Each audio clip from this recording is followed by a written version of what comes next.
nous avons Caroline Galacteros, présidente de Géopragma, docteur en sciences politiques et géopolitologue, merci d'être là, et Alexandre Delval, spécialiste des questions internationales, écrivain, docteur en histoire contemporaine. Donc je rappelle un petit peu, déjà merci beaucoup d'être là, j'espère que vous allez poser plein de questions aujourd'hui en direct avec nos intervenants. Je rappelle brièvement le contexte des relations franco-russes. Donc d'un côté, nous avons le président français, Emmanuel Macron, qui a annoncé récemment, il y a quelques mois, la mort cérébrale de l'OTAN. En même temps, dans un autre discours, il a dit que, et ça c'est, je cite, la Russie va continuer de déstabiliser les démocraties occidentales. Donc nous avons de la méfiance et en même temps de l'intérêt envers la Russie. Et de l'autre côté, le président russe Vladimir Poutine, qui dans son discours au Forum économique de Saint-Pétersbourg en 2017, bon ça date mais ça reste toujours d'actualité, a taclé Angela Merkel sur son discours souverainiste en disant que le souverainisme occidental avait ses limites. D'où vient l'intérêt de notre discussion d'aujourd'hui? Et là, je vais vous poser la première question à vous deux. Pourquoi la politique souveraine est considérée comme une sorte de menace en Occident, même s'il y a de plus en plus de voix qui se lèvent en sa faveur? Tandis qu'en Russie, c'est pratiquement la politique de l'État. Bonsoir, d'abord je suis très heureuse d'être ici et d'avoir l'occasion de parler avec Alexandre Delval. Merci de cette invitation. Alors, pourquoi la politique souveraine, en général, finalement, est-elle mal considérée en Europe? À mon avis, parce qu'elle va contre, elle remet en question, elle pose des difficultés aux États européens, puisque tout l'édifice européen s'est créé, et notamment depuis l'accélération due à l'élargissement dans les années 90, s'est créé autour de l'idée d'un effacement, d'une marginalisation de l'idée même d'État, et donc de souveraineté, au profit d'un ensemble européen qui devait prendre sa force propre et sa dynamique propre. Or, on voit bien que la souveraineté est plus nécessaire que jamais.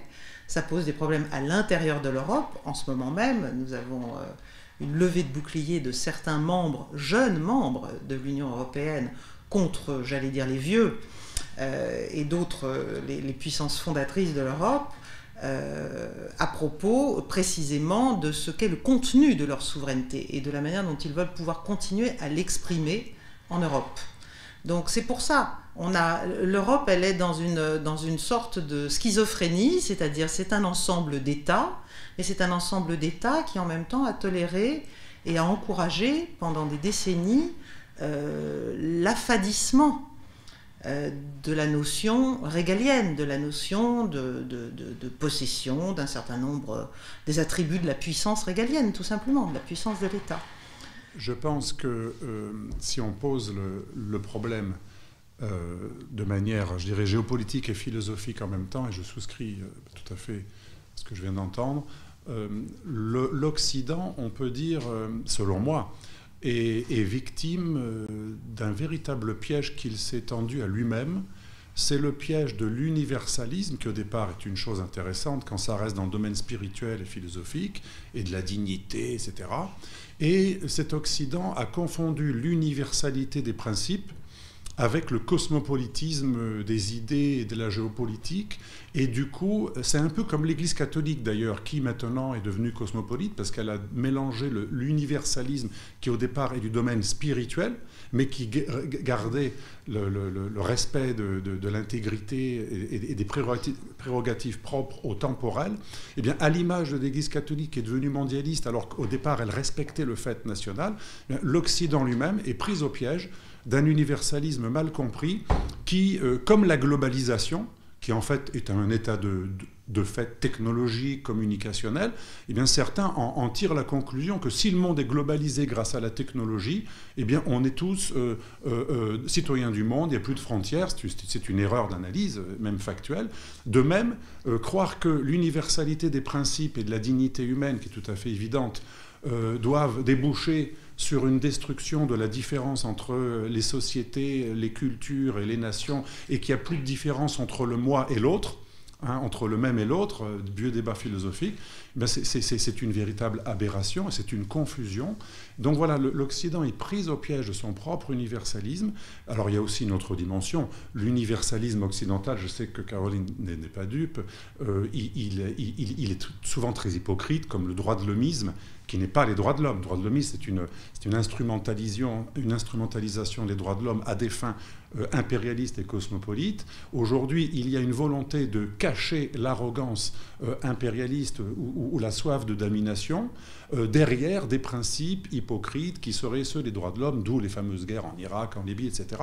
Donc l'Occident est pris au piège de son universalisme d'un point de vue philosophique. Il n'ose plus penser le fait qu'il y ait des différences entre les humains. Mais en même temps, il est pris au piège aussi du fait qu'il n'ose plus avouer ses intérêts nationaux, parce que l'intérêt national est dévalorisé, le principe régalien est délégitimé. Depuis 68, en gros, et Woodstock, c'est cette époque des années 70, un CRS égale SS, c'est la victoire un peu 30 ans plus tard de Léo Strauss qui écrivait en 1953, il écrivait qu'un jour, toute personne sera traitée de nazi, à la réduction ad Hitlerum. Le grand philosophe juif allemand, Léo Strauss, avertissait. Eh bien, dans les années 70, ceci a pénétré les cerveaux. Donc il y a une dévalorisation du fait national, une instrumentalisation par les forces gauchistes et internationalistes des douleurs de la Seconde Guerre mondiale pour nazifier, délégitimer définitivement le fait national, en plus de ce que je disais tout à l'heure. Donc pour plusieurs raisons philosophiques, stratégiques, aussi impérialistes, parce que l'Occident cache ces autres formes d'impérialisme derrière des idées universelles. Pour toutes ces raisons, l'Occident est triplement piégé par des idées universelles et il en oublie qu'il est particulier, qu'il a aussi sa civilisation, son enracinement, ses États-nations. Et ça explique pourquoi les bien-pensants occidentaux dévalorisent essentiellement d'ailleurs le fait national occidental. Vous remarquerez que dans la pensée politiquement correcte, c'est surtout l'identité de l'occidental, de l'européen. Pourquoi ? Pourquoi l'identité de l'Européen et l'État-nation de l'Européen est plus diabolisée que celle d'autres nations? Parce que les Européens étant pris au piège de cet universalisme, ils se voient comme le terrain d'essai d'une future société supranationale. Pour reprendre c'était la supra-société de Zinoviev que vous connaissiez dans des écrits impérissables. Cette supra-société a comme terrain d'essai l'Europe, puisque c'est le ventre mou, divisé, affaibli, un continent de l'impuissance volontaire. Donc l'Européen diabolise essentiellement son identité à lui, puisque c'est là qu'il doit détruire les identités traditionnelles et stato-nationales pour édifier une sorte de village mondial dont on serait le laboratoire. Parce que cette notion d'Occident, elle peut être aujourd'hui quand même partiellement remise en question, ne serait-ce que dans l'attitude des uns et des autres par rapport à la notion de souveraineté et à la pratique de la souveraineté. C'est-à-dire qu'en Europe, nous avons un problème, j'allais dire, beaucoup plus grave. C'est-à-dire que nous sommes complètement dans ce piège, enfermés, on ne respire plus, si j'ose dire, alors que, par exemple, dans ce qui était quand même la puissance de tête de l'Occident, c'est-à-dire les États-Unis, il y a une conception et une reconnaissance, malgré tout, du fait souverain, du fait national, de l'idée de protection, de l'idée de projection aussi de la puissance qui va avec l'idée de souveraineté, de l'idée de projection de l'influence, et c'est tout ce qui a donné cet occidentalisme.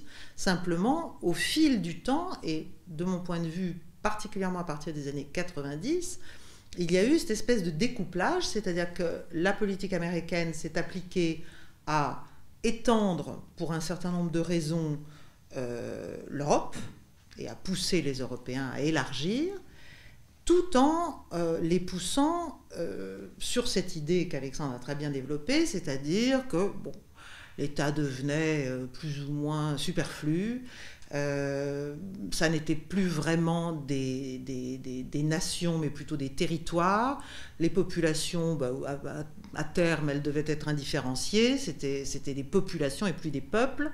Donc il y a eu aussi toute une sémantique qui a accompagné ce délitement progressif de l'idée de la légitimité finalement de l'État dans l'ensemble européen, beaucoup plus, je dirais, qu'aux États-Unis.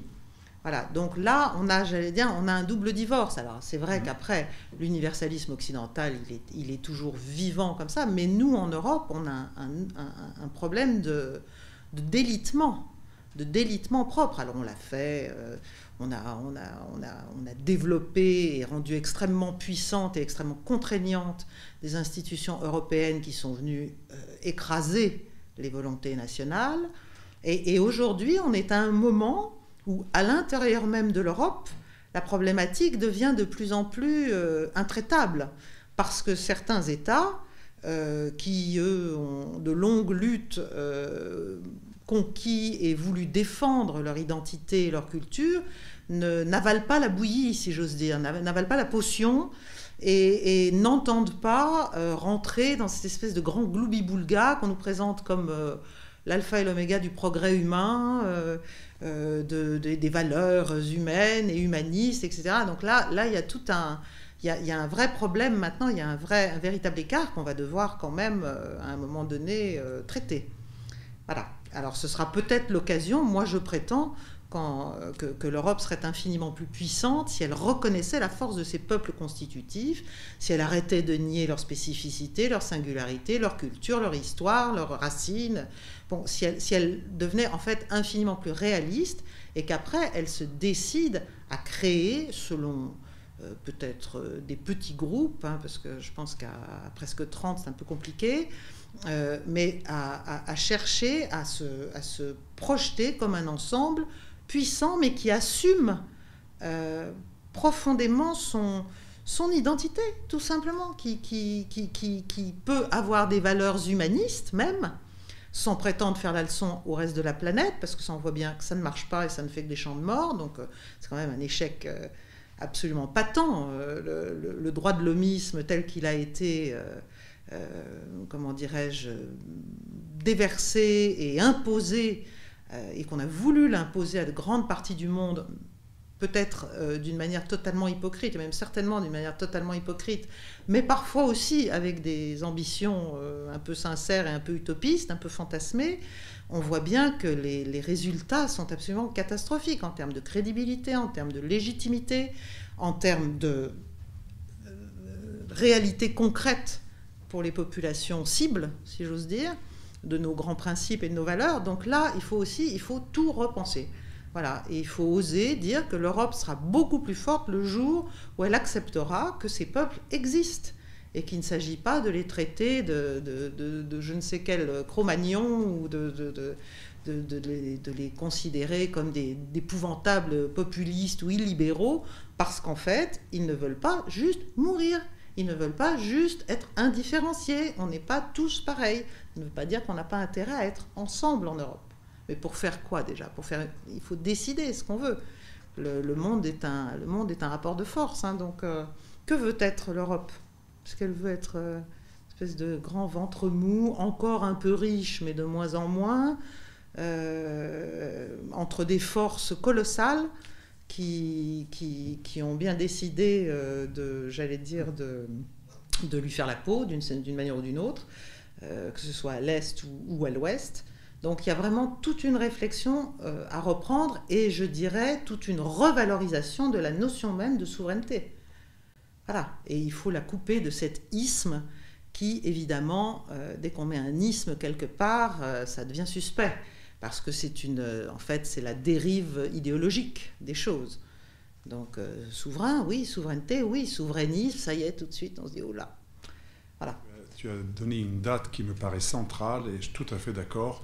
1990, ou les années 90, c'est une année charnière, parce que c'est les années 90, c'est les années de Maastricht, c'est les années du passage de l'Europe européenne à une Europe qui se veut de plus en plus non pas un ensemble de nations souveraines européennes, mais avec un saut, même si on ne l'avoue pas, vers une sorte de fédéralisme, mais pas un fédéralisme qui serait un fédéralisme pour une souveraineté européenne, un fédéralisme qui est de plus en plus atlantiste.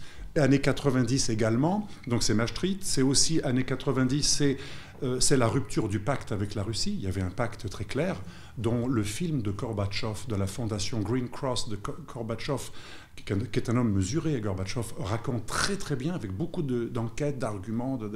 Je vous invite à voir ce film sur les malentendus de l'après-guerre froide. Il y avait un pacte, certes pas écrit noir sur blanc, mais les Américains sont très contractualistes. Alors ils disent, ça n'a pas été écrit. Mais il y avait un pacte, vous ne venez pas dans notre étranger proche, n'est-ce pas? Vous connaissez mieux que moi cette expression. Vous ne venez pas dans un précaré minimal, parce que les Russes ont quand même été... très, comment dirais-je, ils ont fait beaucoup de concessions. Pour eux, alors peut-être que pour nous, c'est normal, mais pour eux, c'était dur d'accepter l'indépendance de pays baltes, une relative indépendance d'autres pays intermédiaires. Bien entendu, dans toute l'Europe de l'Est, il y avait une souveraineté russe qui avait disparu. Ok, et c'est tout à fait normal, mais c'était quand même un effort de leur part. Et l'Europe, non seulement n'a pas reconnu que c'était un effort de la part des Russes de renoncer à un précaré, mais on s'est dit, mais ou plutôt les Américains se sont dit, puisqu'on est les vainqueurs, parce qu'ils ont raisonné bêtement en vainqueurs alors qu'ils n'avaient rien vaincu, c'est ce système qui était finissant, qui s'est vaincu lui-même, s'est écroulé comme un château de cartes lui-même. Mais les Américains, notamment dans la pensée des grands stratèges Brzezinski et d'autres, et même Fukuyama, l'idéaliste, hein, il vous présente un petit peu les années 90 comme la victoire du modèle américano-occidental contre une URSS qui aurait été vaincue. Et ça a beaucoup humilié les Russes, mais au-delà de l'humiliation, on n'a pas maintenu ce pacte qui était de ne pas s'étendre trop vers l'Est au détriment de l'étranger proche russe. Et donc les années 90, c'est Maastricht, c'est une volonté d'aller vers le fédéralisme. On annonce bien sûr l'euro qui va nous enlever une partie des critères de la souveraineté.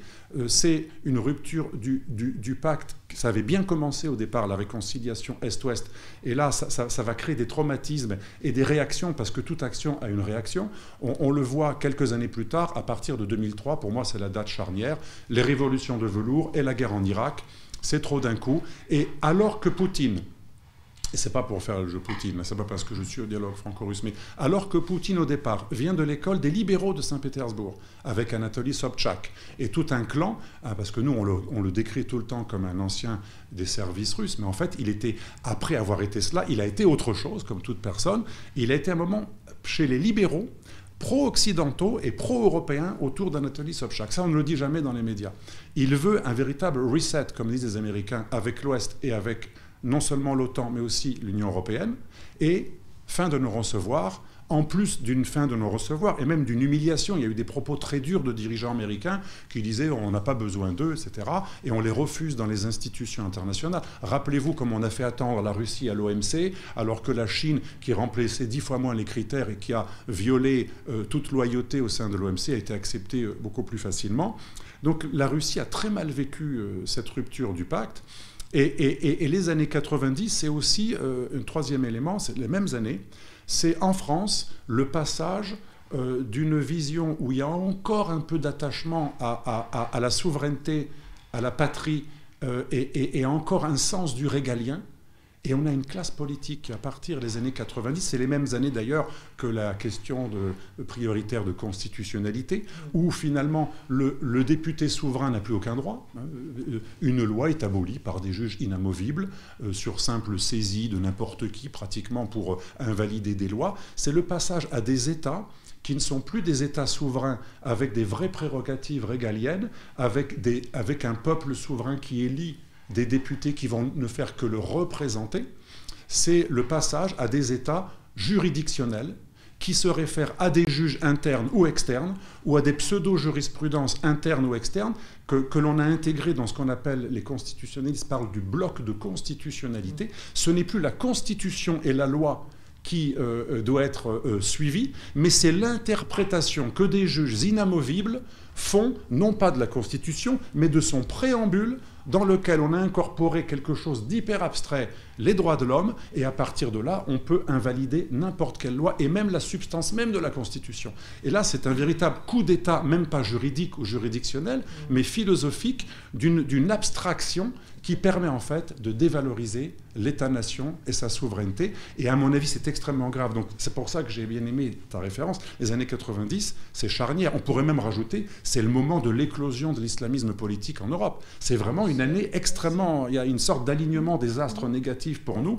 Et l'Europe, elle est prise en sandwich, ou même en triple sandwich, entre, d'une part, un fédéralisme européen qui a besoin de détruire les États-nations, un empire occidental américain qui n'est que en surface occidentale, mais qui surtout défend les intérêts américains, et l'OTAN, qui ont besoin eux aussi de dévaloriser les États-nations. On a en plus, bien sûr, les forces gauchistes, qui elles aussi sont internationalistes. On a l'Église européenne catholique, qui est beaucoup plus cosmopolite que l'Église américaine, qui est beaucoup plus conservatrice. Donc on a des forces que j'appelle les forces cosmopolites, des forces d'Église, des forces économiques, des multinationales, l'OTAN, le fédéralisme européen, mais ça fait beaucoup. Regardez les peuples européens, ils ont des forces extrêmement puissantes qui convergent toutes dans, non pas un complot, pas du tout, c'est tout à fait clair, un démantèlement de la souveraineté uniquement des pays européens. Car l'Amérique, elle, n'a pas démantelé sa souveraineté. Et c'est ça tout le problème. Nous sommes les dindons de la farce. Les Européens sont les seuls, et encore les Européens, heureusement, de l'Ouest, pas de l'Est, qui sont beaucoup plus souverains.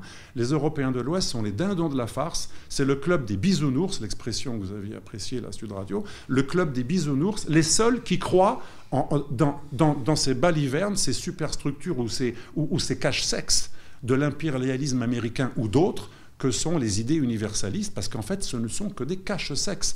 Les multinationales, l'Église, le fédéralisme européen, l'OTAN, l'Empire américain utilisent des idées universelles uniquement pour cacher des pouvoirs rivaux de ceux des nations souveraines occidentales. Donc on est vraiment les dindons de la farce. C'est en fait aussi l'origine non seulement des phénomènes que tu as décrits, mais aussi, c'est sans doute le moment où le divorce entre les élites so-called et les peuples va commencer à se creuser. Alors, imperceptiblement, bien sûr, mais quand même, à partir de Maastricht, et puis après on aura d'autres traités européens, on aura d'autres désaveux par les politiques et de manière institutionnelle de la volonté populaire exprimée à certains moments, c'est-à-dire des inquiétudes de certains peuples européens, je pense à nous, mais pas qu'à nous, il y a eu un certain nombre, en 2005 c'était la même chose, on a eu quand même un certain nombre de coups de semonce que l'on n'a pas vus, parce qu'avec cet universalisme, il y a aussi d'autres...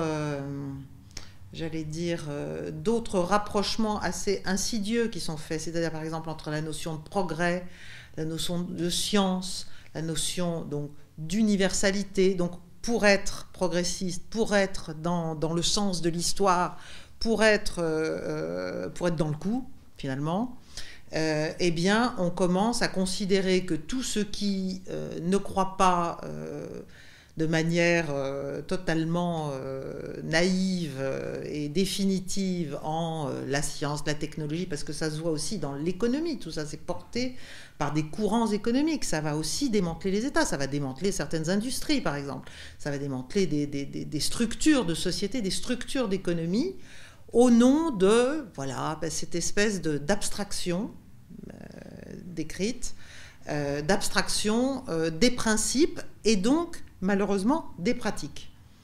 Et les populations, là-dedans, elles ont encore une croyance dans la représentativité et dans l'écho qu'elles peuvent avoir avec leurs représentants, mais qui petit à petit va défaillir.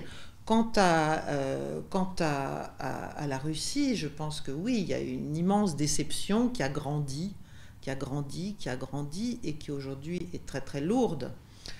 En dépit, bien sûr, des apparences, des gestes, de ce qu'on peut encore essayer de faire, de souhaiter, de dire. Bon, on est quand même maintenant, je crois, dans une charnière assez délicate, mais je dirais qu'on peut s'en prendre qu'à nous-mêmes, parce qu'à force d'avanie, à force de déception, à force d'incompréhension, à force de trahison aussi, eh bien, il y a un moment où on se dit, bon, alors qu'est-ce que je peux attendre des Européens ? C'est un appendice de l'OTAN, en termes de sécurité, c'est clairement, nous sommes un appendice de l'Alliance Atlantique, bon, voilà, faut quand même le reconnaître. Et nous sommes manifestement très très heureux d'être un appendice de l'Alliance Atlantique. Donc de temps en temps on explique l'OTAN est en état de mort cérébrale, oui ça ne va vraiment pas, oh c'est pas bien, ben, on ne s'entend pas avec les Turcs à l'intérieur. Mais concrètement, nous acceptons cette suggestion. Nous acceptons, et même nous sommes allés au-delà, puisque nous sommes revenus sur, j'allais dire, sur des gestes de l'époque du général de Gaulle, qui quand même avaient, je dirais, permis, préserver, rattraper un petit peu les débuts de l'atlantisme un peu débridé, et notamment avait permis à la France de ne plus avoir de base américaine sur son sol, un certain nombre de choses très importantes. On est revenu là-dessus. On est donc devenu vraiment le meilleur élève, j'allais dire, européen de l'Alliance Atlantique, même si l'Allemagne aimerait bien tenir ce flambeau-là et s'y emploie de manière très active. Donc là, on va avoir d'autres problèmes, parce que maintenant, bien sûr, surtout avec la nouvelle administration américaine, là, le rapport de force est encore en train de changer. Donc on voit bien que la relation franco-allemande elle-même est extrêmement fragilisée par cela, parce que l'Allemagne ne veut pas d'une Europe puissance, elle l'a clairement exprimé. Peut-être que la ministre allemande de la Défense parle pour elle-même, ça m'étonnerait bien. Je pense que c'est quelque chose de très profond dans l'attitude stratégique et dans la conception, la mentalité stratégique allemande, qui consiste à dire plutôt être tout petit dans l'Alliance Atlantique, mais bon élève, que de risquer non pas une domination, mais une préséance française en matière stratégique, d'autant plus que les Français, économiquement, ne font pas le poids avec nous. Donc, ça devient un marché qui est juste insupportable. Donc, la France est maintenant dans une situation très compliquée, parce que si elle ne devient pas cohérente et qu'elle ne tire pas les conclusions d'un nombre considérable de faits, de déclarations, de toutes sortes, depuis des années déjà, eh bien, nous allons, à la fois dans l'OTAN, mais aussi par rapport à tout ce qui peut être des idées pour une forme de puissance européenne, nous allons nous trouver extrêmement seuls. Ça ne veut pas dire que tout est perdu, ça ne veut pas dire qu'il n'y a rien à faire, mais ça veut dire que les choses sont de plus en plus compliquées. Et enfin, je reviens un peu en arrière sur les années 90, il est évident que les États-Unis ne pouvaient pas, en fait, et c'était un marché de dupes, et verba volent, scripta manent, on aurait dû tout écrire, les Russes auraient dû tout écrire avec les Américains à l'époque, parce qu'il est évident que l'Amérique devait continuer à faire exister la Russie comme ennemi, comme hostile, parce que c'est le ciment de l'Alliance Atlantique. Or, il y a eu quand même un problème, c'est qu'il n'y avait plus vraiment d'ennemis.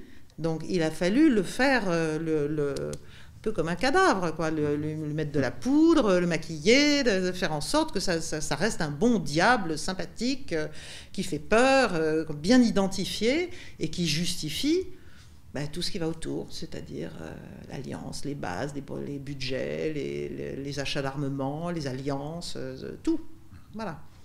Donc, tout ça pour dire que l'Europe est un peu à la croisée des chemins maintenant. C'est-à-dire que les déclarations, ça ne va pas suffire très longtemps. Il faut savoir, moi j'appelle ça sortir de l'enfance stratégique, mais il est évident qu'on ne peut pas être considéré tant qu'on n'est pas un peu adulte. Si on était même seulement adolescent. Bon, ne soyons pas forcément tout de suite adultes, mais au moins passer du stade bébé au stade adolescent. Voilà, donc décider qu'est-ce qu'on veut être. Est-ce qu'on attend juste que d'un côté les hôtes de la soie et de l'autre côté l'Amérique néo-impériale claire et nette.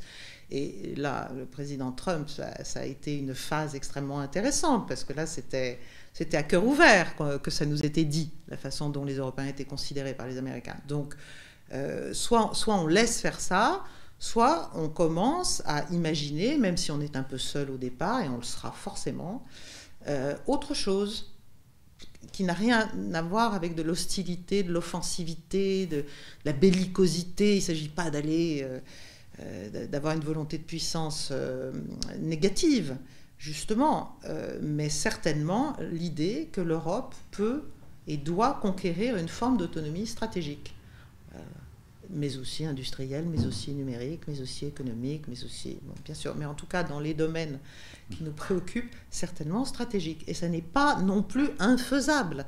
C'est une question d'état d'esprit. Il faut changer d'état d'esprit.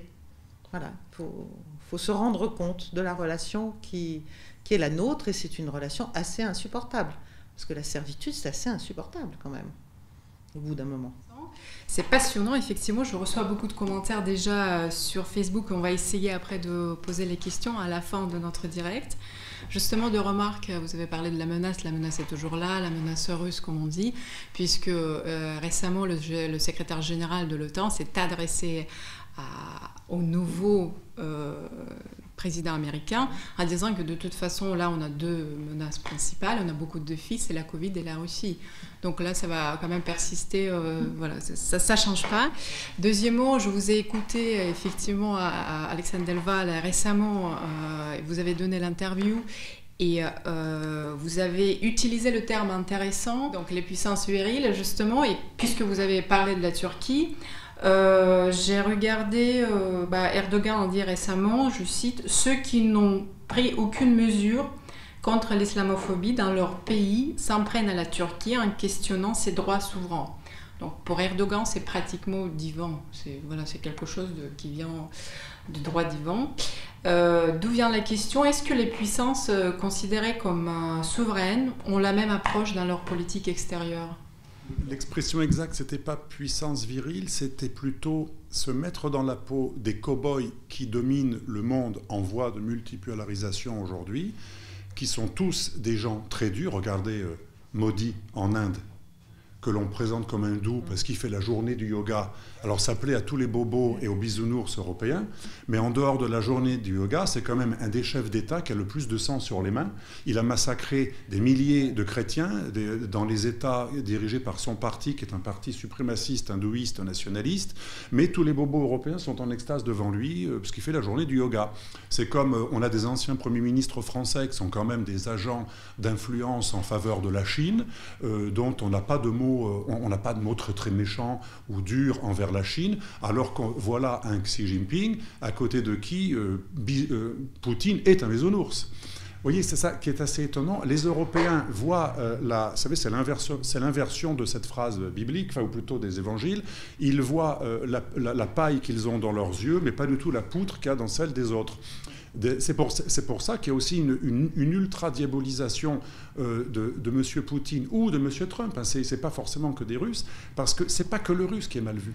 Il faut comprendre que derrière la diabolisation du Russe, il y a l'ennemi utile, et là je suis tout à fait d'accord avec ce qu'a dit Caroline, elle n'a pas utilisé le mot, mais je pense que c'est ce qu'elle voulait dire, c'est un ennemi utile. Mais les Américains savent très bien que ce n'est pas le véritable ennemi. Il y a une différence entre l'ennemi existentiel réel, futur, à venir, qui est existentiel, qui peut vous déloger, ça c'est la Chine, mais elle n'est pas désignée parce qu'on a besoin, elle nous vend tout. Si on humilie trop la Chine, elle nous vend absolument tout. On l'a bien vu pendant le Covid. Donc on tape sur la Russie, qui est l'ennemi utile, existentiel au sens où il justifie une entreprise comme l'OTAN avec tout ce qu'il y a de contrats et une institution a tendance à vouloir se pérenniser. Trump est très mal vu comme Poutine pour une autre raison, hein, en dehors des raisons stratégiques, c'est que, ce que je disais tout à l'heure, l'homme blanc européen, pour reprendre la fameuse phrase de Pascal Bruckner, le sanglot de l'homme blanc déteste avant tout l'identité de l'homme blanc. Donc c'est pour ça qu'un Modi est bien vu, un Xi Jinping est bien vu, un Erdogan a longtemps été très très bien vu. Moi quand j'ai écrit mon premier livre sur Erdogan en révélant son agenda caché qui était quand même assez facile à voir parce qu'il suffisait d'aller en Turquie 3 jours et il y avait plein de témoignages, hein, l'Europe l'a adoubé pendant très longtemps. On a attendu 2013, la fameuse révolution du parc, là, pour qu'il est devenu un peu méchant. Mais on savait très bien qu'il était ni méchant ni gentil, c'était un néo-ottoman, impérialiste, suprémaciste, national-islamiste. Mais pourquoi on l'a épargné? Parce que autant l'Européen est dur envers lui-même, envers sa nation, son identité, ses origines, sa religion, son histoire, autant il est bienveillant envers les autres. Pourquoi? Parce que, je le répète, l'Occident voit dans l'Europe, dans l'Occident en général et dans l'Europe en particulier, le lieu où on pourra faire un terrain d'essai de cette supra-société mondiale dont parlait Zinoviev, ou de ce village global, ou de ce gouvernement mondial. Et donc, il y a une relative logique. Et ça explique aussi l'alliance que certains, parfois, de mes lecteurs me disent « Mais pourquoi il y a des milliardaires ultra-capitalistes comme Soros qui financent des gauchistes qui détestent l'argent pour des bateaux qui vont amener des migrants clandestins. Et pourquoi des gens qui sont plutôt libéraux et qui soutiennent les Femen, encore Soros, financent également des mouvements pro-voile frères musulmans. Ça paraît étonnant, mais il y a une logique. C'est en fait l'alliance objective, et ce n'est pas un complot, c'est tout à fait clair, c'est une alliance objective de ce que j'appelle les forces du mondialisme. Et elles sont plusieurs, c'est comme dans la médecine, il n'y a jamais une, c'est pour ça que je ne suis pas complotiste, il n'y a jamais un seul facteur explicatif, il y a une convergence. Il y a une convergence de plusieurs forces, des espèces de trous noirs sémantiques, comme disait Bruno Lussato, qui sont en même temps des forces sémantiques et des forces concrètes, qui ont besoin de délégitimer le fait national. Et le grand philosophe italien Diego Fusaro parle très souvent d'une notion très intéressante. Il dit finalement, ça explique aussi pourquoi des grands capitalistes qui possèdent des médias vivent très bien avec 99% de journalistes politiquement corrects, gauchistes et mondialistes. Parce qu'en fait, l'idéologie gauchiste de l'un, qui est internationaliste, donne une caution morale et progressiste à un projet mondialiste qui, lui, est stratégico-économique. Et c'est vrai que ça fait, pour un jeune idéaliste, ça passe mieux de faire justifier le démantèlement des nations au nom de l'antifascisme, les antifas qui ont diabolisé Trump, qu'au nom des logiques de grands marchés, des multinationales qui veulent détruire les États-nations pour des raisons extrêmement cyniques et concrètes, parce que c'est un peu ce que disait Marx aussi, c'est la seule fois où je peux citer Marx, parce que c'est pas trop ma référence, mais à un moment, il y a une baisse de la rentabilité, donc il faut élargir les marchés, et donc il faut des économies d'échelle. Et les économies d'échelle s'obtiennent comment? En supprimant les barrières tarifaires et douanières. Donc il y a une extrême logique de la convergence des ennemis du fait national. Et encore une fois, c'est l'homme blanc qui paye la facture, parce que c'est chez lui qu'on a voulu faire le terrain d'essai. Et donc ça explique pourquoi ceux qui disent « Black is beautiful », ce sont les mêmes que ceux qui disent « White is horrible ». Parce que c'est notre identité qui doit être détruite, parce que c'est là qu'on doit faire ce terrain d'essai mondialiste. Et donc je pense que si on raisonne comme ça, ça permet à des gens qui se disent souverainistes et qui souvent sont à droite de ne pas raisonner uniquement en termes droite-gauche. Ce n'est pas que le gauchisme ou l'internationaliste marxiste qui met en œuvre ce projet qui mélange en fait globalisation, qui est un fait, avec globalisme. Tu avais raison de parler des ismes. L'universalisme et le mondialisme sont deux choses différentes. De même que la globalisation et le globalisme, c'est deux choses différentes. On justifie un projet au nom de quelque chose qui en fait est neutre. La globalisation, elle est neutre. Et en fait, la Chine, qui est ultranationaliste, elle utilise la globalisation comme une projection de puissance, comme un marché. Ça montre bien que le monde globalisé ne veut pas dire la suppression des nations. Au contraire, c'est les nations les plus fortes qui tirent leur épingle du jeu, et c'est celles qui renoncent à elles-mêmes qui vont mourir. Donc je pense que l'Europe, et c'est malheureusement le titre de mon maître général Gallois, l'initiateur de la force frappe française, il disait à la fin de sa vie le crépuscule de l'Occident. La seule différence avec lui, c'est que lui, il était très pessimiste. Moi, je rejoins plutôt Caroline qui disait on peut encore agir. Moi, je pense que c'est pas du tout foutu. Mais là où il n'avait pas tort, c'est que si effectivement ça continue comme ça, c'est une auto-éradication de l'Occident. Et c'est pour ça que je pense qu'il ne faut pas en vouloir à la Chine ou aux islamistes ou à l'immigré. Ce ne sont pas eux qui sont les causes de notre défaite, c'est notre propre renonciation. Ce n'est pas les Chinois qui ont obligé les Occidentaux à se désindustrialiser. Ce ne sont pas les islamistes qui ont obligé les Européens à détester leur propre religion. En fait, tout ça, ce n'est qu'une conséquence. Et en fait, on peut travailler sur nous. Et c'est pour ça que dans mon livre « Le complexe occidental », je cite un auteur américain que j'ai découvert, un psychosociologue, s'appelle William Schultz. Il a créé la thérapie de la self-esteem. Et c'est très intéressant ce qu'il raconte, et pour vous c'est évident, mais il dit un truc très intéressant. Il dit, parce qu'il a étudié toute sa vie avec des protocoles universitaires, comment les groupes interagissent entre eux. Et il a montré avec vraiment des études assez scientifiques que plus un groupe délivre une image positive de lui-même, valorisante, non seulement il va s'auto-estimer, ça c'est normal, c'est le principe de l'intégration, mais même un groupe différent, voire antagoniste, le respectera plus que s'il se dénigre lui-même. Ça veut dire en termes clairs que si on avait un discours valorisant de nous-mêmes, Erdogan nous respecterait beaucoup plus, comme il respecte que Poutine, comme il respecte Xi Jinping.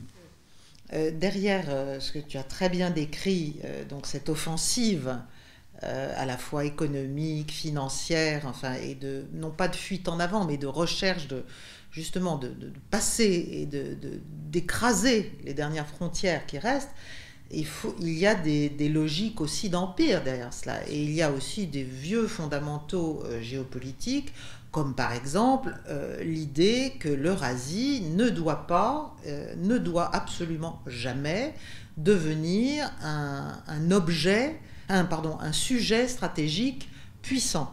Donc, à partir de là, l'Europe et la Russie, ça doit rester ennemis. Déjà c'est clair. Si jamais si on avait été assez intelligent pour considérer que la Russie était un morceau d'Occident, moi c'est ce que j'essaie de professer, et que donc l'Occident c'était trois choses, c'était l'Amérique, l'Europe et la Russie. C'est ça le tabouret stratégique d'un Occident qui aurait pu être puissant et face à la Chine faire complètement le poids. Bon. Mais malheureusement, l'idée américaine et l'idée anglo-saxonne, c'est qu'il ne peut pas y avoir en Eurasie, dans la puissance centrale, dans l'espace eurasiatique, une puissance dominante ou un ensemble stratégiquement cohérent et dissuasif, en quelque sorte, qui existe. Et donc, à partir de ce moment-là, tout est fait pour tout détruire. C'est-à-dire qu'il ne peut pas y avoir de rapprochement. Tout sera toujours fait, l'élargissement de l'Union européenne a été fait pour cela, pour faire en sorte que jamais il ne soit possible en fait à l'Europe, parce qu'elle avait en son sein tous les anciens satellites de l'Union soviétique, ou quasiment tous, il était impossible d'imaginer, d'envisager un rapprochement, parce que les uns et les autres, à tort ou à raison, n'avaient pas envie de se rapprocher de la Russie, évidemment. Ils considéraient lui avoir échappé. Bon, donc tout est fait pour que jamais l'Europe ne se rapproche de l'espace russe, et encore pire, alors là, le cauchemar de tout géopolitologue américain, c'est évidemment Allemagne-Russie. Alors là, ça, c'est l'enfer. C'est pas possible.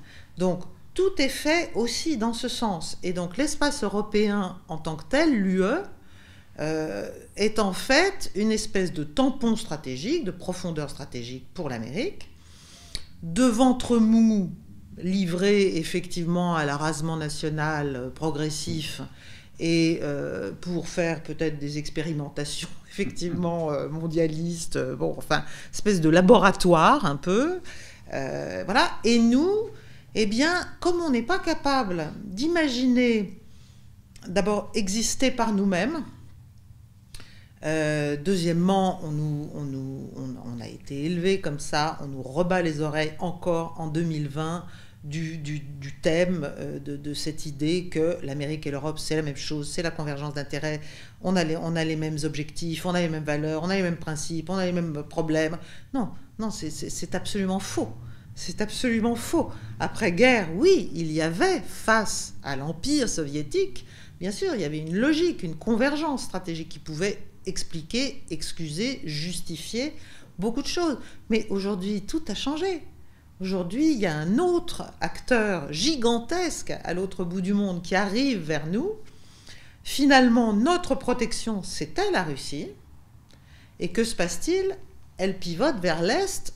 Moi, j'appelle ça le dépit amoureux, mais c'est une manière romantique de dire les choses. En tout cas, c'est la nécessité pour elle. Elle est obligée de le faire, puisqu'il n'y a rien de l'autre côté. Quel est le choix à la fin ? Alors, pour en revenir à votre question de départ, qui était est-ce que les puissances souveraines ont toutes la même approche dans leur politique extérieure ? Je pense que ce qu'elles ont de commun, c'est effectivement cette self-esteem assumée et vécue comme une valeur, comme une vertu, en fait. Et puis surtout, elles ont une cohérence, parce que du coup, ça donne une cohérence. On n'est pas dans l'abstraction, les mots, le fantasme, l'utopie. On peut partir de soi, partir de ses intérêts nationaux, partir de ses nécessités propres, partir d'une conception très comment dirais-je, cohérente de son identité, de son histoire, et ça se voit. Ça se voit avec la Russie, ça se voit avec la Chine, ça se voit même avec l'Inde, ça se voit avec la Turquie, ça se voit avec l'Iran, ça se voit avec toutes les puissances fortes dans leur conscience d'elles-mêmes. Et ça donne une force sur la scène extérieure et aussi une fiabilité, parce que c'est une image ressentie par les autres. On projette quelque chose de soi. Nous, effectivement, on projette la repentance, on projette le renoncement, on projette l'angoisse existentielle par rapport à nos maux, nos péchés, nos je ne sais quoi. On est dans un truc complètement suicidaire en Europe. Dans beaucoup d'États, et en tout cas dans tous les vieux États européens, quand même, certes, il y a des forces politiques qui essaient de s'opposer, qui essaient de se lever, etc., mais elles sont immédiatement diabolisées, donc c'est très compliqué. Donc nous, on est dans une espèce de dénigrement, d'auto-dénigrement permanent, alors que ces puissances-là, elles sont dans une cohérence, et immédiatement, ça leur donne une dynamique. Alors pour le reste, moi je pense effectivement que de toute façon, je dirais même la Turquie, même... quel que soit, ça ne sert à rien. Enfin, le plus gros handicap, sans doute français, et même des Européens en tant que tels, c'est d'espérer, de s'imaginer qu'on peut encore donner des leçons. Il faudrait qu'on arrête. Parce que de toute façon, la réalité internationale, voilà, c'est un donné. Donc c'est avec ces gens-là, le général de Gaulle reconnaissait les États, et pas les gouvernements, les régimes, les individus. C'était assez secondaire pour lui. Il partait de la réalité géopolitique, stratégique des États sur la scène du monde tels qu'ils étaient. Il y avait Mao, il y avait pas que des saints, hein, loin de là. Donc, c'était pas son problème de dire vous êtes méchant, vous êtes gentil, vous êtes un dictateur, vous êtes ci, vous êtes... Aucun intérêt, on ne peut rien créer, parce que quand on part comme ça, eh bien, c'est très vite des échanges de noms d'oiseaux interminables, le mépris qui s'installe, l'indifférence ou l'offensivité. Donc en fait, on a peu à gagner là-dessus. Donc moi, j'ai une vision effectivement assez traditionnelle et assez gaulienne peut-être des choses, c'est-à-dire il faut travailler avec les acteurs du monde tels qu'ils sont, mais à partir déjà d'une conscience et d'une confiance dans ce qu'on est, dans ce qu'on veut, dans ce qu'on attend, juste le dire, et puis après, mettre les actes en accord. Voilà, donc la France aujourd'hui dans l'OTAN, il y a un sujet. Voilà. Les armées françaises, il y a un sujet. Qu'est-ce qu'on attend, qu'est-ce qu'on appelle notre outil militaire? Moi, je trouve ça très infamant. Enfin, il y a un sujet, il y a plein de sujets de politique étrangère sur lesquels on doit se remettre en cohérence. Le terrorisme, l'islamisme, plein de sujets. Donc, mais on ne peut le faire qu'à partir de cette posture propre, intérieure, mais qui se voit, si j'ose dire. C'est un peu comme une lumière intérieure, c'est quelque chose qui se voit. Vous irradiez un sentiment de confiance et de puissance. Et à ce moment-là, on ne vous accuse pas... comme c'est souvent le cas chez nous, je ne parle pas du pouvoir actuel, hein, c'est le cas depuis longtemps, d'être soit complètement à l'ouest, si j'ose dire, c'est-à-dire de parler, de chanter bien plus haut que notre lyre, comme on dit élégamment, de se payer de mots, de vouloir des choses dont on n'a pas les moyens, etc. C'est pour ça qu'il faut repartir d'une analyse très concrète, très froide, très pragmatique, et mettre les moyens de nos ambitions. Voilà, sans vouloir faire ni la guerre ni la leçon au reste du monde. Déjà, préserver nos intérêts et nos principes. On va passer bientôt aux questions qu'on reçoit sur les réseaux sociaux. Justement, vous avez parlé de l'Allemagne et des intérêts économiques. Récemment, j'ai lu aujourd'hui un article très intéressant de Karine Béchet-Golovko, que vous connaissez peut-être, et qui est enseignante et juriste française qui vit en Russie. Et elle a parlé de Nord Stream 2, effectivement, et du fait que les députés allemands ont mis en péril pratiquement ce projet, puisque c'est un enjeu énergétique primordial pour les États-Unis. Donc, en même temps, en France, récemment, la figure de... Bah, ça n'a rien à voir avec Nord Stream 2. La figure d'Arnaud Montebourg a fait retour médiatique. Et donc, qu'est-ce qu'on attend quand on attend Arnaud Montebourg? On attend souverainisme, protectionnisme, les États-nations. Peut-être qu'il y a une évolution de ce côté-là, puisque ce n'est pas le vocabulaire de la gauche, vous avez parlé, justement. L'évolution, pour moi, elle est quand même très timide, parce qu'il ne faut pas être dupe des mots. Quand aujourd'hui le gouvernement actuel reprend certains thèmes qui, il y a encore 2 ou 3 ans, étaient ceux de certains souverainistes, voire étaient ceux d'une partie de l'extrême droite, il ne faut pas être dupe.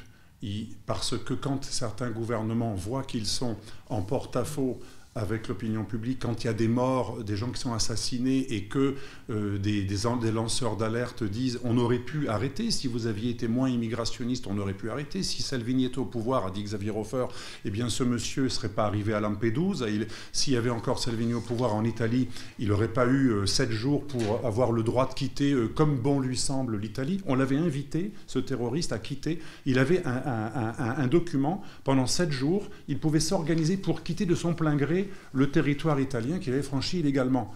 Alors, donc, une fois que, quand il y a un attentat de ce style et que certaines personnes rappellent que la plupart des gens qui font des attentats terroristes, ce sont des gens qui auraient pu être relâchés plus tard, ils ont été relâchés trop tôt de prison, ils auraient pu ne pas arriver, ils auraient pu ne pas être naturalisés, ils sont des faux réfugiés politiques, comme ce fameux djihadiste russe qui n'est pas beaucoup plus réfugié, russe, mais d'origine tchétchène, mais malheureusement, ou heureusement, la Tchétchénie fait partie de la Fédération de Russie. Vous voyez, alors là, les hommes politiques sont obligés, là, même si Le Pen l'a dit, même si des souverainistes l'ont dit, vous savez, à un moment, même si quelqu'un de diabolisé dit que le vin rouge c'est bon, ou qu'un poison est mauvais, on finit par être obligé de le reconnaître. Ce n'est pas parce que le diabolisé l'a dit que c'est faux. Mais ce n'est que du théâtre. Ce n'est que du théâtre. Concrètement, qu'est-ce qui a été pris comme solution? Rien. Ça me rappelle le discours de Sarkozy. Moi, je suis encore LR et j'ai beaucoup soutenu la candidature de Sarkozy en 2007 et je le regrette parce que derrière tous ces magnifiques discours de souveraineté, de ministère de l'immigration, de contrôle des flux migratoires, non à la Turquie dans l'Europe et plein d'autres thèmes, de non à la repentance, c'était bien ce qu'il disait, halte à la repentance. Quels ont été les effets concrets de ce fantastique, moi je maintiens, il était fantastique le programme 2007. Rien. À part la défiscalisation des heures, là il en parle tout le temps, des heures supplémentaires. Non mais il n'a rien. Les visas en provenance de l'Algérie ont été augmentés. La guerre en Libye, pour moi, c'est la plus grande catastrophe géopolitique de la Ve République. Il ne reste rien. Il ne s'est rien passé. Donc, à un moment, c'est bien quand les hommes politiques, même bien pensants, moi je suis très heureux que Macron ait écouté par exemple les résolutions, les propositions de la commission du Sénat sur la radicalisation terroriste dans laquelle j'étais auditionné avec tant d'autres, Emmanuel Razi et d'autres. Il paraît que ça a un peu inspiré certaines personnes de l'Élysée. C'est très bien, quand le pouvoir fait quelque chose de bien, il faut le saluer, il faut être constructif, mais après il faut les prendre au mot, il faut leur dire maintenant qu'est-ce qui s'est passé et qu'est-ce qu'il va se passer de concret. Rien. 3 ou 4 associations supprimées. L'immigration, pareil. Le droit du sol, pareil, on n'a pas bougé. Le fait que des ONG qui prônent eux-mêmes dans leurs textes, moi j'ai analysé un certain nombre d'ONG immigrationnistes, elles prônent dans leurs textes la désobéissance civile et la destruction des frontières. C'est-à-dire quelque chose de totalement illégal, car jusqu'à preuve du contraire, même les États les plus démocratiques ont des frontières. Ce sont des gens qui appellent à la destruction de l'ordre institué. Et donc, il ne s'est rien passé, et ça reste encore des associations de ce style qui font plier des gouvernements. Rappelez-vous M. Collomb, c'est pour ça qu'on parlait tout à l'heure aussi de souveraineté et de l'anti-souveraineté. M. Collomb, qui est un homme centriste quand même, qui n'est pas un extrémiste, quand il avait proposer des mesures un peu plus dures que d'habitude sur l'immigration clandestine, qu'est-ce qu'ont dit tous les médias? Les ONG sont préoccupées. Ah, c'est vrai que c'est... Alors les ONG, c'est vrai que c'est très important, c'est beaucoup plus important que l'intérêt national. Des ONG qui représentent 3 pelés de tondus, des forces extrêmement minoritaires, que certains ont appelées islamo-gauchistes ou parfois chrétiennes, Croix-Rouge, enfin, quelques ONG en général, c'est soit des islamistes, soit des gauchistes, soit des milieux cathos, qui sont en gros, qui très sincèrement ont une sorte de philosophie qui sacralise le migrant comme nouvelle figure christique ou marxiste. Mais depuis quand un homme politique est payé par ses citoyens pour plaire à des médias qui relaient des doléances antinationales, anti-stato-régaliennes, de groupuscules hostiles à l'ordre établi. C'est le contraire. Un homme politique, il est payé pour maintenir l'ordre établi, pour pérenniser la nation, assurer sa sécurité, mais aussi la pérennité, pas uniquement des frontières légales, mais aussi de l'identité de son peuple. Donc, qu'est-ce qui s'est passé de ce point de vue? Rien. Que la politique étrangère de la France, depuis près de 20 ans, et même un peu plus, mais en tout cas depuis près de 20 ans, s'est réduite à deux choses. Une politique humanitaire, bon, ça s'est vu dans le choix du ministre des Affaires étrangères en 2007, en France. Je veux dire, la politique étrangère d'un pays comme la France n'est pas qu'une politique humanitaire. Je veux dire, ça peut être une ligne d'action, une ligne d'effort, une ligne d'importance à prendre en considération, mais évidemment pas une politique étrangère. Donc déjà, il y avait un problème à la fois de casting, mais derrière de conception et de principe sur ce que devait être la politique étrangère. Et le deuxième axe, c'est ce qu'on a appelé, il a dit avec des trémolos dans la voix, comme si on avait trouvé un truc génial, la diplomatie économique. C'est-à-dire, on vend des armes. On vend des armes à ceux qui en achètent, y compris pour quelques miettes, hein, voilà. On les vend à n'importe quel prix, y compris contre l'intérêt sécuritaire de notre propre population, sur notre propre sol. On ne se pose pas de questions. Non, on fait une diplomatie économique parce que les temps sont durs, donc il faut qu'on fasse une diplomatie économique. Donc ça, c'est une autocastration, j'allais dire stratégique, totale. Parce que si c'est soit vendre des armes, soit faire une espèce de diplomatie du sac de riz revisitée, et si c'est ça la politique étrangère d'un pays comme le nôtre, c'est un vrai sujet. On a un problème, on est complètement décalé par rapport à la réalité du monde, des menaces, des enjeux, des acteurs, des dirigeants, des autres, et on peut bien se gargariser et s'écouter parler narcissiquement de ce qu'on souhaite, de comment on voit le monde, de comment on veut qu'il évolue, mais tout ça ne produit rien. Tout ça ne produit ni des bonnes décisions, ni un bon diagnostic déjà, avant même de trouver une thérapeutique, il faut déjà faire un bon diagnostic. Donc on a un vrai problème d'indigence de la réflexion stratégique française. Voilà, moi c'est un peu contre ça que j'essaie de me battre et d'imaginer d'autres choses, en tout cas de provoquer un peu la réflexion. Il faut refonder la politique étrangère de la France. Voilà. Et l'axe humanitaire ou l'axe économique ne sont pas, a priori, des axes fondateurs d'une politique étrangère qui se respecte. Ça ne veut pas dire qu'il ne faut pas prendre en considération les données humanitaires, bien sûr. Ça ne veut pas dire qu'il ne faut pas chercher, quand on a une industrie d'armement telle que la nôtre, à vendre des armes, évidemment.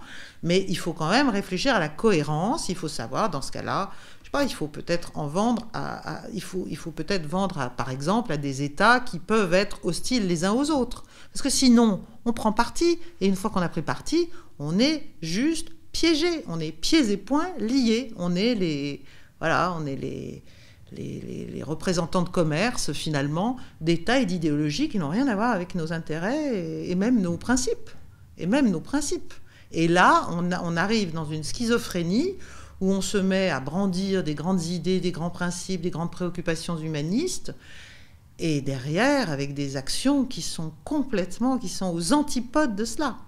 Et ça, c'est la source de notre décrédibilisation stratégique. Donc il faut aussi arrêter avec tout ça.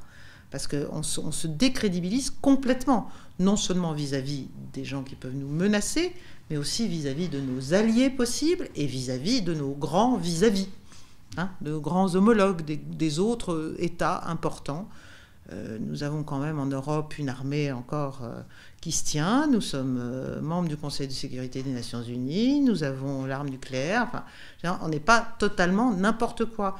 Donc il faut partir de cela et chercher à devenir des une puissance d'équilibre certainement, mais une puissance d'équilibre, elle ne prend pas parti, elle cherche à faire, justement, elle fait des liens, elle fait des propositions, elle a des initiatives audacieuses qu'elle tient elle-même, qu'elle prend elle-même, et elle arrive à exister dans un jeu comme ça, sinon elle n'est jamais qu'un pion qu'on utilise jusqu'à ce qu'il s'use, puis après on en prend un autre. En géopolitique, il peut y avoir aussi des phénomènes d'aveuglement. Tout n'est pas ourdi et calculé. Un de mes élèves me disait tout à l'heure, mais les hommes politiques sont super bien conseillés par des gens du renseignement. Et je lui disais, c'est pas parce qu'on est conseillé par des gens très compétents et très informés qu'on va être vertueux, les hommes politiques. Moi, je me rappelle, quelqu'un du SGDN, dont je ne dirais pas le nom, me disait, vous savez, ça ne sert à rien. Il était presque à la retraite. Il disait ça sert à rien parce qu'ils nous ont jamais écoutés. C'était un type qui était à la fin de sa carrière du renseignement et ça m'avait frappé. Il disait mais ils en ont rien à foutre de tout ce qu'on leur dit depuis 25 ans. Il dit moi je fais des notes depuis des années dans des services. Ils s'en fichent totalement. Donc premièrement il peut y avoir ça. Un homme politique il n'est pas forcément dans quelque chose d'ourdi. Je prends un exemple plus stratégique.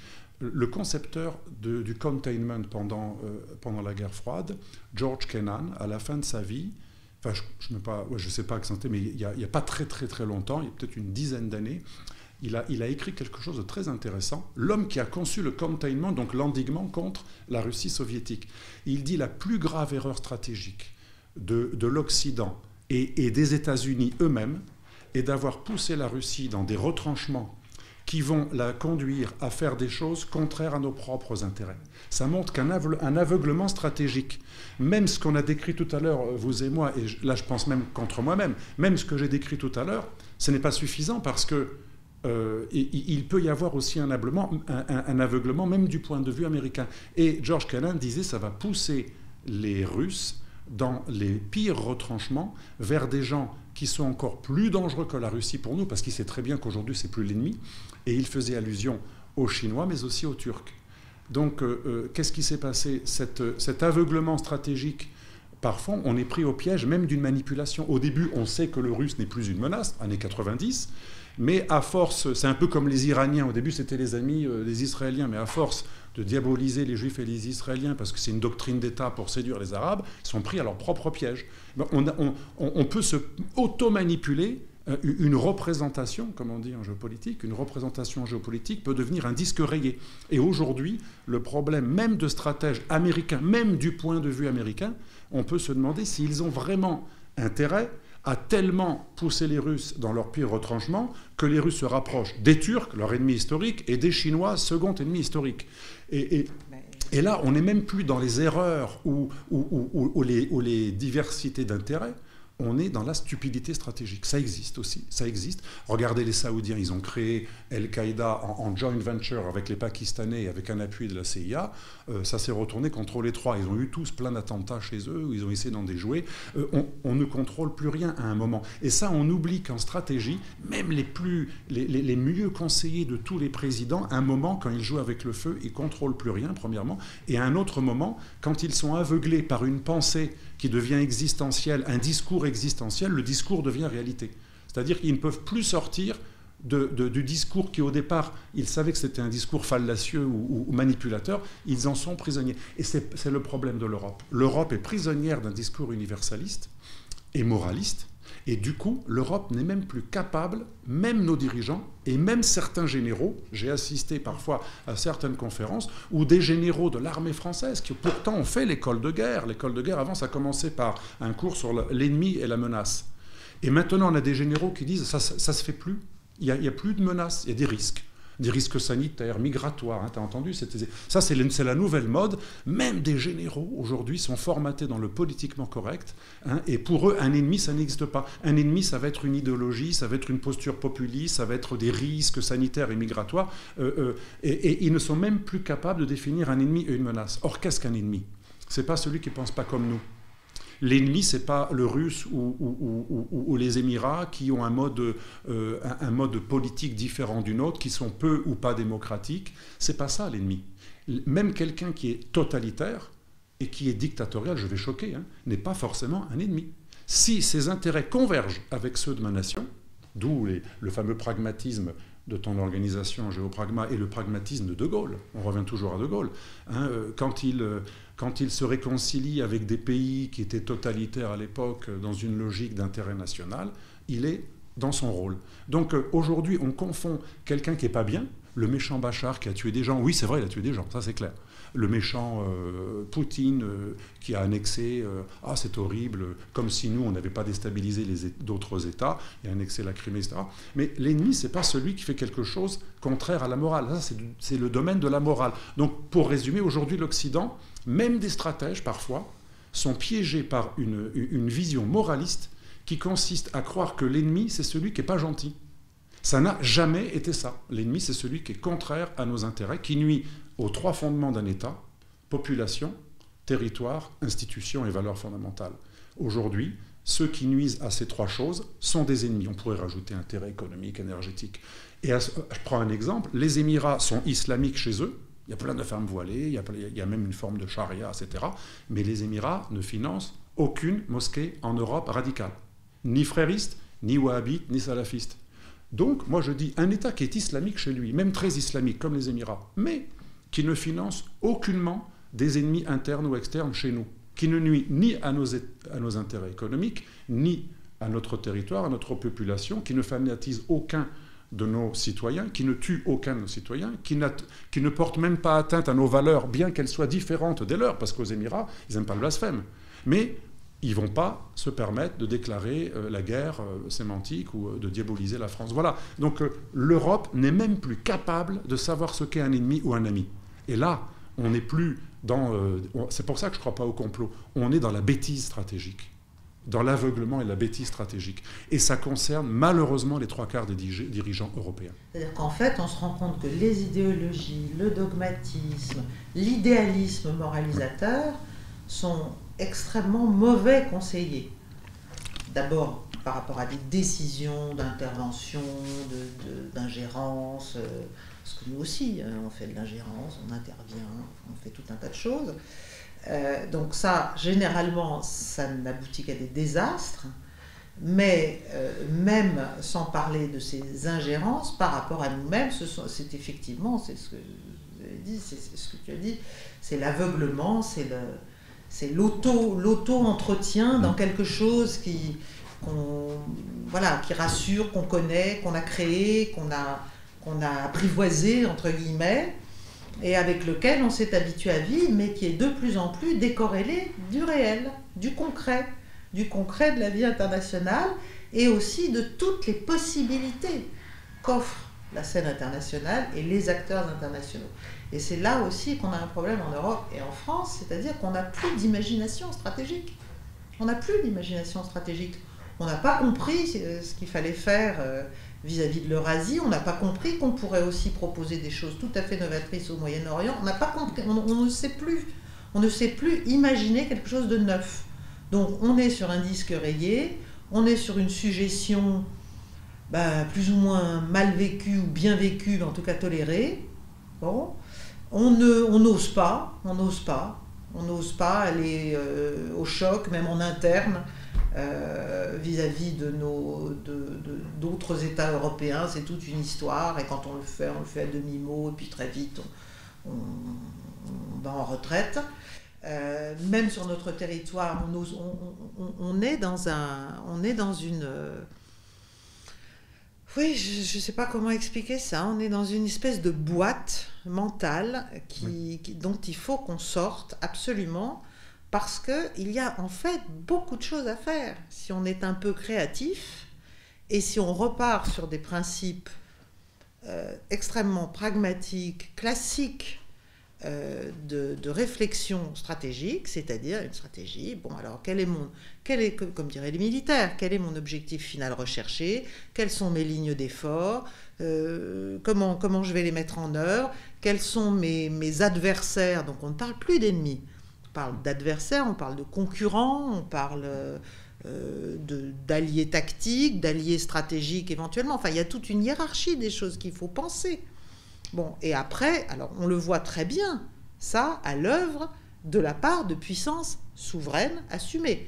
Ça peut être la Russie, mais ça peut être aussi la Turquie, ça peut être aussi les États-Unis. Quand on voit ce qui se passe au Moyen-Orient, on comprend bien que les uns, par rapport aux autres, ont clairement une hiérarchie dans ce qu'ils tolèrent ou ce qu'ils encouragent sur tel ou tel théâtre, dans tel ou tel domaine, avec l'un sur un sujet, contre le même sur un autre sujet. Pourquoi ? Parce que une relation, par exemple, entre la Russie et l'Amérique est plus importante aux yeux de Moscou qu'une relation avec une puissance régionale. Donc, on donnera des gages à ce moment-là, et tout est comme ça. Erdogan le président turc est un immense spécialiste de la chose. Donc, c'est ça, c'est-à-dire il faut libérer aussi, si j'ose dire, cette inventivité stratégique, mais pour de bons objectifs, c'est-à-dire la France n'est pas une puissance qui va à la conquête offensive du monde, c'est pas du tout notre sujet. Notre sujet, c'est de rester cohérent et de redevenir crédible. C'est déjà pas mal, c'est un gros programme, en effet. Beaucoup de travail. Je reçois beaucoup de réactions. Déjà, bravo aux intervenants, à vos réactions. Merci beaucoup d'ailleurs à tout le monde qui écrit. On ne pourra pas répondre à toutes les questions, je pense, mais quelques-uns quand même. Donc, il y a beaucoup de réactions. On nous regarde en Afghanistan même. De toute façon, au début, il y avait des réactions. Alors, question aux deux intervenants. Quelles sont selon vous les causes du basculement européiste et atlantiste de la France au cours des années 97-2008 ? Là, je pense que vous avez un peu répondu à cette question-là, globalement. Et puisque nous sommes au Dialogue franco-russe et nous tenons à l'évolution pragmatique, stratégique et à nos relations fortes entre la Russie et la France, la question comment on doit améliorer nos relations tout simplement, parce que cette question elle passe en fait dans toutes les réactions. Voilà, si on généralise, et comme ça on pourrait terminer notre discussion sur ça. Est-ce que vous êtes plutôt pessimiste ou optimiste en tant qu'expert en géopolitique? Sur quel domaine? Sur les domaines de relations entre la Russie et la France, avec tous les enjeux géopolitiques qui sont devant nous. Je pense qu'on peut être optimiste, que ça soit De Gaulle, ou même, là, il faut reconnaître, en 2007, Nicolas Sarkozy, par exemple, qui avait été conseillé pendant sa campagne par des gens très anti-russes, on parle de Gluckman et compagnie, puis tout à coup, devant l'exercice du pouvoir, moi je me rappelle, nous en avions parlé avec des gens comme Claude Guéant et d'autres, quelques mois après son accès au pouvoir, beaucoup moins anti-russe et un retour à un peu plus de réalisme, de pragmatique. Donc une même personne en quelques mois peut évoluer. Macron, pareil. Alors le Hollande, beaucoup moins. Lui, il était vraiment anti-russe et c'était vraiment le mal absolu. Il fallait même pas leur serrer la main. Mais même M. Macron, au début, il reçoit Poutine. Moi, je trouvais ça même presque humiliant, la façon dont on lui a donné la leçon. Il le reçoit pour montrer qu'il le reçoit, mais il le tense. Poutine reste très froid. C'est un homme qui est un judoka, donc il a l'esprit froid, il contrôle son mental, mais certains auraient fait demi-tour, se seraient vexés, des gens plus sanguins. Et tout à coup, quelques années plus tard, il fait quelques petites surprises sur la Syrie, des petits rappels de pragmatisme. Donc, et c'est très bien passé. Poutine a relativement bien accepté quand tout à coup... Après, il change encore d'avis dans le sens contraire, bien sûr. Hein. Mais les Russes sont, à mon avis, relativement ouverts à une volonté, comme disent les Américains, de reset. Mais il n'y en a pas beaucoup. Il n'y a presque aucun signe aujourd'hui. D'ailleurs, une question. Quel est l'État européen qui oserait dire on lève totalement les sanctions contre la Russie? Le problème, c'est qu'il y a un côté grégaire. Même ceux qui voudraient presque le faire n'osent pas. Ça me rappelle l'Union européenne. Quand il y avait le débat sur l'entrée de la Turquie dans l'Union européenne, moi, j'avais rencontré l'ambassadeur grec qui m'expliquait pourquoi la Grèce ne voulait pas s'opposer. Oui, il y a des choses parfois assez étonnantes. Donc, il y a un côté grégaire, on a peur, on n'est pas tout seul, on se dit, ouais, je vais être le seul. Je me rappelle un ministre chypriote, un jour me disait, moi, j'ai été choisi parce que je suis physiquement résistant et je suis capable d'être contre 27, c'était Lilikas, Georges Lilikas, député chypriote, il me disait, c'est physique. Quand il faisait des réunions pour son pays dans le cadre sur la Turquie, il me disait c'est physique. Ils sont à 27 à me demander de plier parce que je suis le bloqueur. Donc ça rejoint ce que tu disais. Moi j'ai de l'espoir aussi. Je crois au volontarisme. Je ne sais pas si tu as dit ce mot, mais c'est très gaullien aussi, le volontarisme. Le volontarisme existe en politique, donc tout est possible. Il n'y a rien qui puisse empêcher de très bonnes relations avec la Russie demain, mais la Russie, elle croira plus à un État qu'à l'Union européenne, parce que l'Union européenne, c'est comme tu disais, j'ai oublié le mot, moi je disais un glacis ou un protectorat, tu avais dit. Voilà, un État tampon. D'ailleurs, Brzezinski... Voilà, pour avoir l'air tout à fait objectif, hein, ce n'est pas une interprétation de nous deux, il suffit de lire Brzezinski. Il dit « Nous sommes le nouvel empire romain, et l'Europe de l'Ouest Atlantique, c'est les marches de l'empire, et l'Europe, c'est le protectorat européen de l'empire romain. » C'est clair. Donc c'est pour ça qu'il n'y a ni complot, ni a prioriste, c'est un état de fait. Donc moi je me mets à la place de la Russie. Pour elle, l'Europe c'est un machin. Finalement, Poutine est assez gaulliste de ce point de vue. Par contre, si un État souverain qui lui représente quelque chose lui dit nous on veut des bonnes relations avec vous, je ne vois pas pourquoi la Russie refuserait. Mais il est certain qu'aujourd'hui, la Russie est plus isolée que jamais et les pressions américaines sur l'Europe sont énormes et c'est logique. L'Europe n'existe pas. L'Europe, stratégiquement, c'est un no man's land. Elle est en apesanteur stratégique, elle est en apesanteur de souveraineté. Et c'est ça tout le problème de l'Union européenne. C'est ce que disait mon maître général gallois à la fin de sa vie.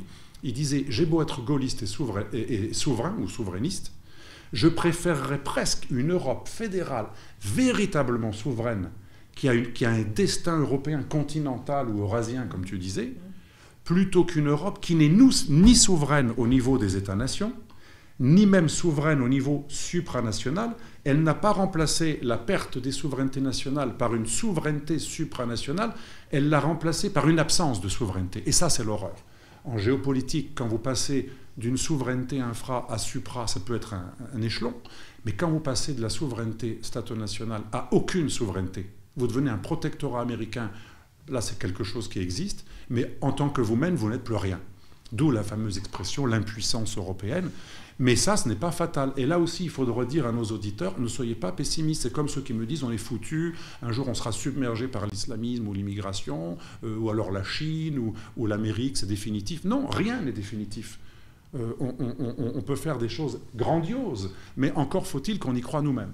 Je pense qu'on a avec la Russie un ensemble considérable d'intérêts convergents,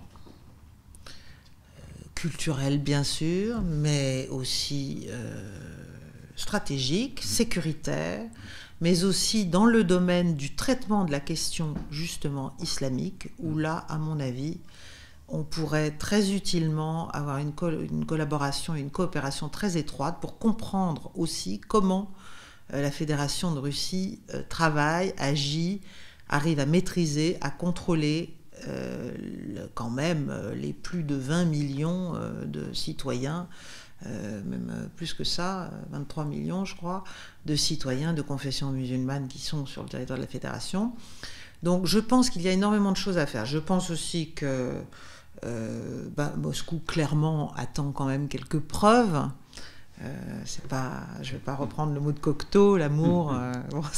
Il faut des preuves d'amour. Alors, sans aller jusqu'à l'amour, il faut certainement que la France, en fait, ça passe par, chez nous, un déclic, qui est en fait justement le déclic de la souveraineté assumée et traduite dans les faits. Donc, il y a évidemment la question des sanctions. Il y a quand même une dizaine de pays de l'Union européenne qui veulent la levée des sanctions. Sauf que tous les 6 mois, qu'est-ce qui se passe ? Il y a des délégations américaines qui font le tour des pays de l'Union européenne et qui viennent dire attention, vous votez bien, il y aura des représailles. Bon, voilà. Donc il y a un moment quand même où il y en a un, et pourquoi pas nous, qui doit oser dire non, voilà. Moi, je ne suis pas d'accord. Je pense que c'est idiot à tout point de vue, c'est idiot économiquement, c'est idiot politiquement, c'est idiot stratégiquement.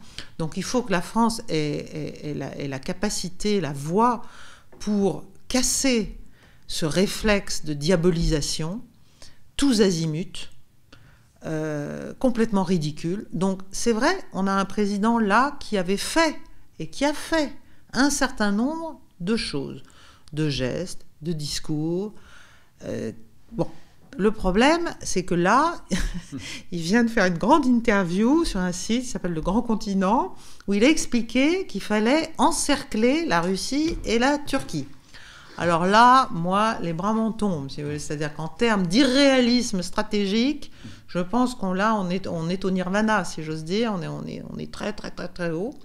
Donc, il faut passer par des choses concrètes et il faut surtout comprendre que l'intérêt, non seulement français, mais l'intérêt européen, maintenant, il est vers le pivot, non pas vers la Chine, bien que, évidemment, il faut aller vers la Chine, mais il est vers l'Eurasie.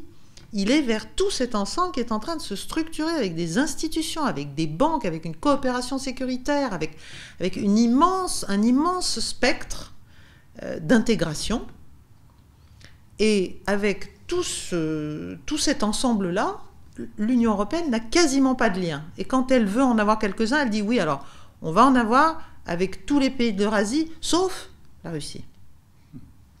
Donc c'est complètement abscon. Je veux dire, donc l'avenir pour moi de l'Europe, il est dans cette dynamique eurasiatique. Donc il faut qu'on se tourne, nous aussi, il faut qu'on pivote, hein, c'est pas compliqué. L'Amérique a pivoté vers la Chine, la Russie a pivoté vers la Chine. Il serait temps peut-être que l'Europe pivote aussi vers l'Est et vers l'Eurasie, qui est, je dirais, une zone d'intérêt commun évident et aussi de déstabilisation potentielle.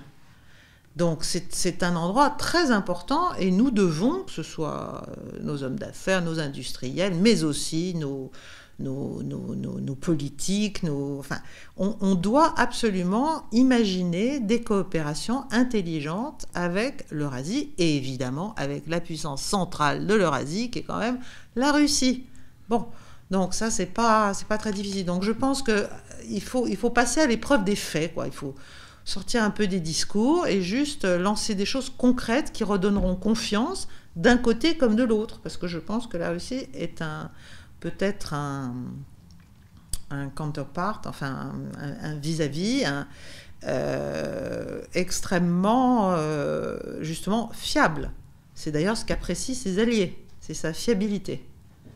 C'est-à-dire quand elle s'engage dans quelque chose, quand même, généralement, elle va au bout. Elle fait ce qu'elle dit. Voilà, elle ne dit pas forcément tout ce qu'elle fait, mais elle fait ce qu'elle dit.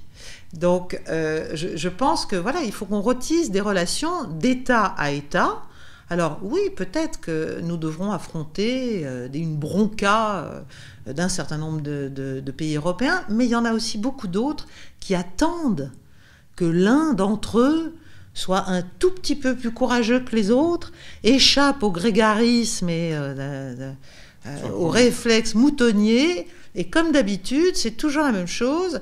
Il faut qu'il y en ait un qui aille un peu au front pour que les autres se disent « Ah bon, bah alors c'est possible, alors on y va ». Voilà.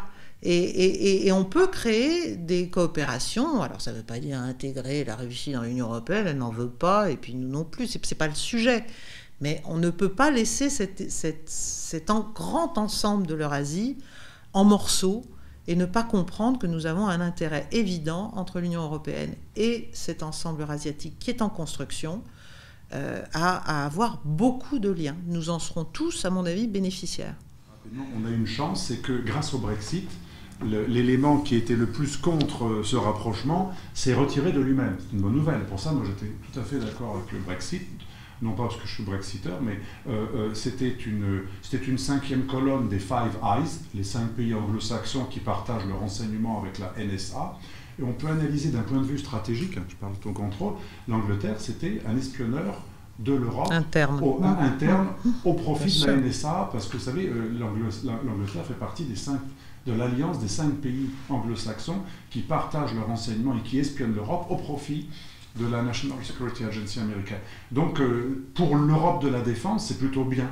Alors tout est possible et je pense que dans l'avenir, d'ailleurs, quelques mois après le Brexit, première réunion, première nouvelle petite réunion où on reparlait un petit peu de défense européenne.